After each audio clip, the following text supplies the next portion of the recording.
Sometimes I ask myself, what will happen if bukas mawala na ako? Dalawa lang kami ng anak ko, ako lang aasahan niya. Inaamin ko, madalas ko siyang isipin. As a single mom, there's no backup people who will take care of my kids. It's all me. It's not the fear of leaving, but it's the fear of leaving them unprepared. I always worry, will they know I tried my best?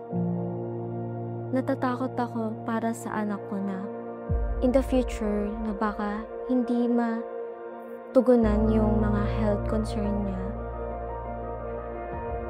Sinong magpapaalala sa kanila ng pagmamahal ko nung nabubuhay pa ako? Sabi nila, matibay ako. Pero hindi ibig sabihin nun, hindi ako nag-aalala. When you're a single mom, you carry everything. You give your full effort, you sacrifice your time. You carry the weight, the sickness, and their dream, and their future alone.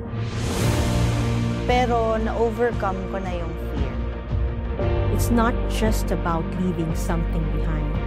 It's making sure that they can move forward. Hindi lang para sa akin, kundi para din sa baby ko. Para po hindi na niya iisipin yung future niya at hindi na po siya mag-aalala. Para alam nilang iniisip ko sila kahit wala na ako sa tabi nila. But the truth is, I don't plan on leaving tomorrow.